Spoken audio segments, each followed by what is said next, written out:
I want you to picture a scenario that is, unfortunately, just the stuff of nightmares for oncologists. You have a patient walk in. They're diagnosed with a very, very aggressive form of lung cancer. It's bad. Right. So the doctors, they throw everything they have at it. Heavy chemotherapy, immunotherapy, the absolute standard of care. And initially, it looks like a miracle. It does. That's the thing. The scans clean up. The tumors shrink. Sometimes they disappear entirely. The patient feels better. Everyone, the family, the doctors, they all breathe this huge sigh of relief. But then, almost out of nowhere, it comes back. And when it comes back, it doesn't just creep back, it explodes. That is the terrifying reality we're unpacking today. We're talking about small cell lung cancer, or SCLC. It's widely considered the most lethal form of lung cancer. I was looking at the stats before we hit record, and the 5-year survival rate is hovering around just 7%. That is bleak. It is a sobering number. And the core paradox of small cell is exactly what you just described. It is incredibly responsive to treatment at first. It melts away. It melts away. But it has this nasty, nasty habit of returning with a vengeance, usually within months. So the problem isn't necessarily that we can't kill the cancer cells. We can. We just can't keep them down. Exactly. The problem is knowing who is going to relapse and when. Because right now, often by the time we see the relapse on a physical CT scan, the cancer has already moved so fast that the patient is deteriorating. Right. That window for effective second-line treatment just slams shut before we can even act. It feels like we're flying blind between scans. You finish chemo, you wait 3 months, and you just pray. Yeah. But, and here's where it gets really interesting. We have a new deep dive today based on a cohort study from University Hospital's Seidman Cancer Center that might just offer a way to take that blindfold off. It's a study that really pushes the boundaries of what we call liquid biopsies. I love that term, liquid biopsy. It sounds like something from a sci-fi novel, but this is happening right now, isn't it? Oh, absolutely. So, the mission for today is to understand how a simple blood test can predict survival and guide treatment in ways a traditional CT scan simply can't. And just to set the stage, the researchers here weren't looking at some futuristic, unavailable technology. They were looking at something called ctDNA. Okay, let's unpack this immediately. No jargon.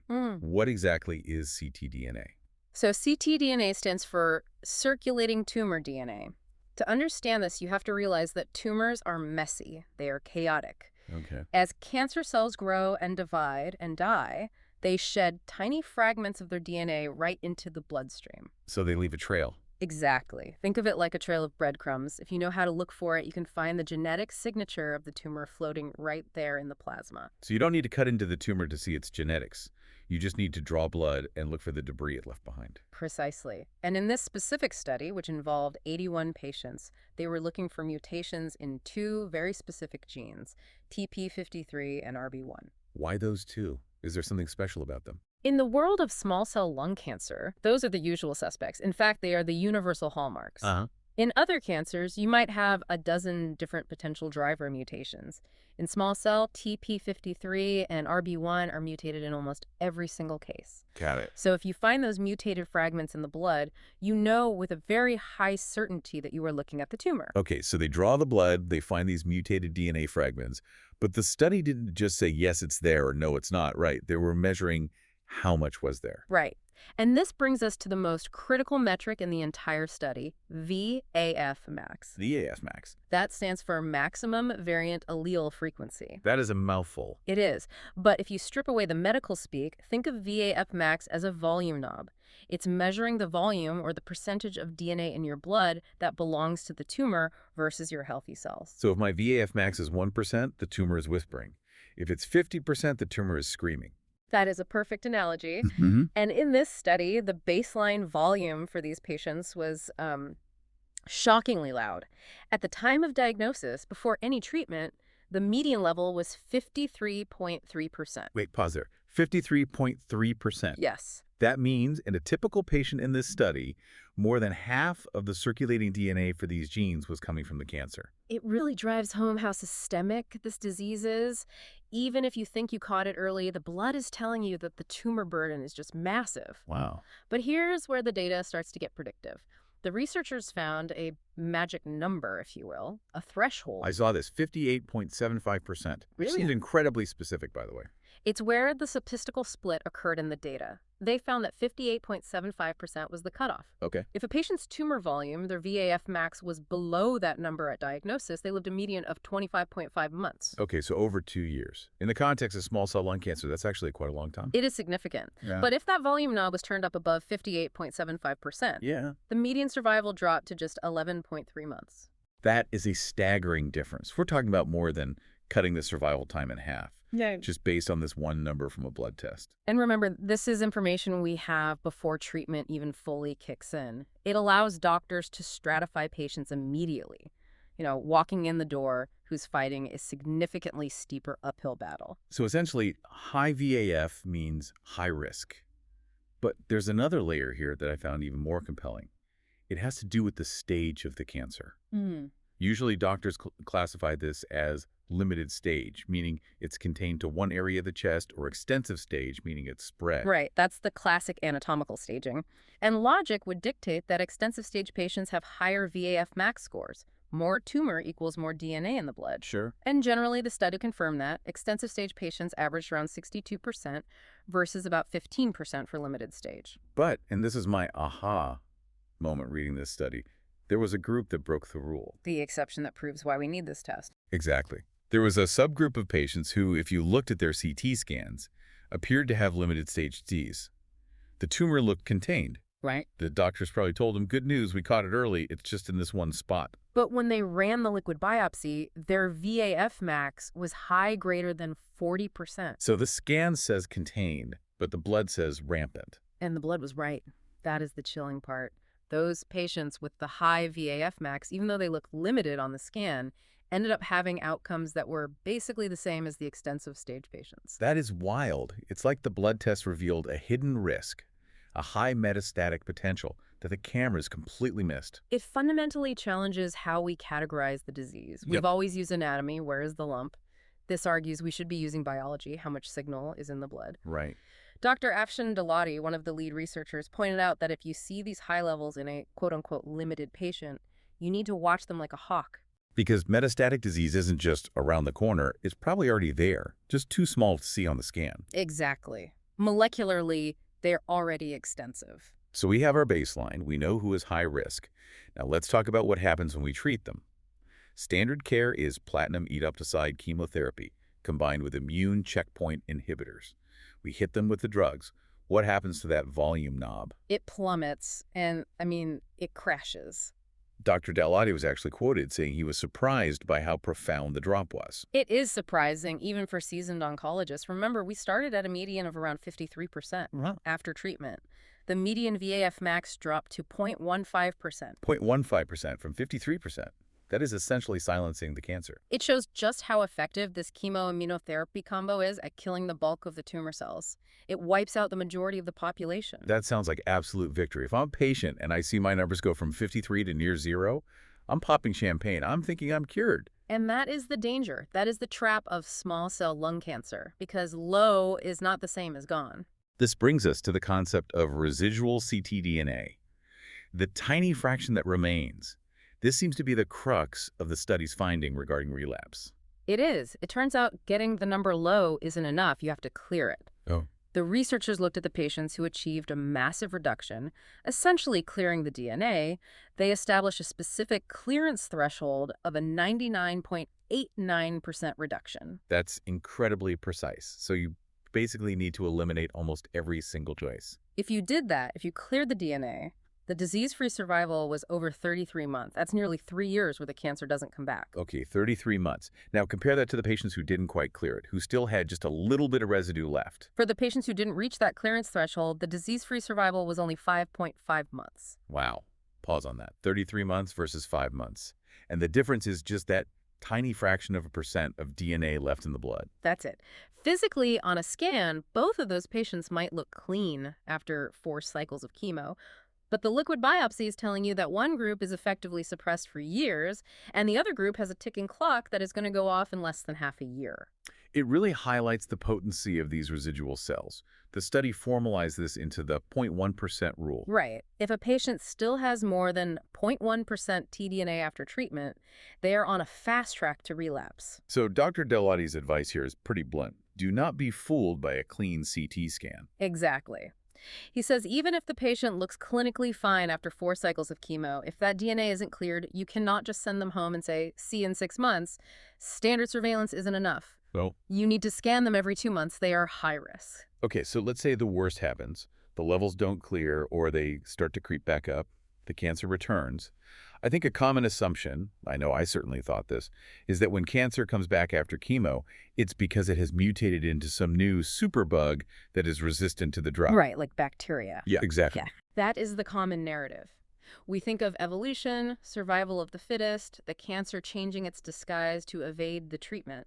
And in non-small cell lung cancer, that happens a lot. You give a targeted drug, the cancer mutates, and you have to switch drugs. But this study found something fascinating about small cells specifically. The genetic fingerprint didn't change. Wait, really? It was the same. Almost identical. Dr. Dowlati noted specifically, novel mutations are not common upon small cell lung cancer relapse. So it's not a new monster. It's the original monster, just waking up from a nap. Precisely. If you look at the genomic profile at diagnosis and compare it to the profile at relapse, they match. Wow. It implies that the relapse isn't driven by the cancer evolving into something new. It's driven by those original stubborn residual cells that just went into hiding. They were just tough enough to survive the chemo, and once the drugs washed out of the system, they started dividing again. Exactly. It changes how we think about the enemy. We aren't chasing a shapeshifter. We are fighting a very persistent, very resilient opponent that is good at hiding. So what does this all mean for the person listening right now? Maybe they're a clinician, maybe they have a family member battling this. Why does this matter today? We aren't just collecting data for the sake of it. It matters because it transforms watch and wait into predict and act. Predict and act. I like that. Because right now, watch and wait is agonizing. And it's dangerous. Think about second-line therapies. We have drugs like tarlatamab now. These are powerful treatments, but they require the patient to be in good enough shape to receive them. Right. Performance status, as the doctors call it. If you wait until the patient is coughing up blood, losing weight, or has visible tumors all over their scan, they might be too weak to even qualify for the next round of treatment. Exactly. Dr. Dowlati put it perfectly. You don't want to lose that opportunity. If you are monitoring the blood, you see the molecular relapse months before the physical crash. You see the numbers creeping up from 0.1% to 1% to 5%. And that gives you lead time. You can intervene while the patient is still walking, talking, and strong enough to take the new drug. You can start the second-line therapy before they fall off the cliff. That is huge. It's about preserving the opportunity for a fight. If you wait for the scan, you might have already lost the war. And it also guides clinical trials. If you have a patient with that super high baseline VAF, say 70%, statistically, that standard care probably won't be enough. Right. The data says they are going to relapse quickly, so why wait? Steer them toward a clinical trial immediately. Be aggressive from day one because the blood tells you to be. Exactly. And the best part, we aren't waiting for the FDA to approve some new billion-dollar machine for this, are we? No, that's the beauty of it. The body emphasized this is a readily available test. Any oncologist could theoretically order this type of sequencing in clinical practice right now. It's accessible. Now, we always have to be careful not to overhype a single study. Science is a process. What are the limitations here? Well, it was a single-center cohort. 81 patients is a decent number for a deep dive like this, but it's modest in the grand scheme of things. Sure. We need larger multi-center studies to validate these specific cutoff numbers, like 58.75%. That number might shift a bit when you look at 1,000 patients. Sure. And the researchers themselves raised some really interesting what-if questions for the future. They did. One big question is timing. In this study, they measured the DNA after the full course of chemotherapy 4 cycles. But the big question is, could we know sooner? Could we test after just 1 or 2 cycles? It would be amazing. If you see the numbers aren't dropping fast enough after cycle 1, maybe you switch strategies right then and there. Exactly. Don't waste 3 months on a treatment that the blood tells you isn't working. That's the dream of precision medicine. Adaptive therapy based on real-time molecular feedback. It really feels like we are moving away from looking at cancer as a static lump and understanding it as a dynamic, moving system. And that brings us back to the central takeaway. ctDNA is essentially a check engine light for the body. I love that analogy. Think about it. When the light is off, when levels are cleared, you're running smooth. But if that light flickers, even just 0.1%, you don't wait for smoke to come out of the hood. Right. You don't wait for the car to break down on the side of the highway. You pull over and check under the hood immediately. Because in small cell lung cancer, speed is everything. The difference between catching a molecular relapse and a physical relapse could be the difference between getting that life-extending second-line treatment or entering palliative care. That's the reality. It buys you time. And in oncology, time is the most valuable currency we have. So to recap the big points for everyone listening, first, high VAF at diagnosis means high risk. If that volume knob is turned up, you need to be alert. Especially if the scan says limited stage. Do not trust the scan over the blood. Second, the drop is dramatic, but don't get complacent. You need clearance. That 0.1% rule is the difference between long-term survival and quick relapse. And finally, the relapse is the original clone. It's the same enemy, just resurfacing, which means we need to detect it early to fight it effectively. Before we sign off, I want to leave you with a thought. We've been talking about remission and disease-free survival.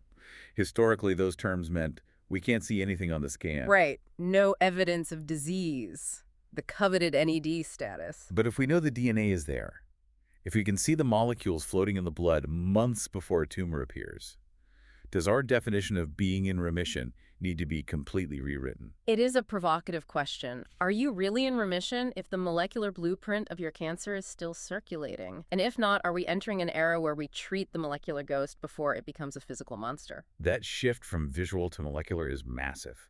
It changes everything about how we perceive sickness and health in cancer. Something to mull over. Thank you for joining us on this deep dive into the microscopic world of liquid biopsies. It's heavy stuff, but knowledge is power. Absolutely. Stay informed. We'll catch you on the next deep dive. Stay curious.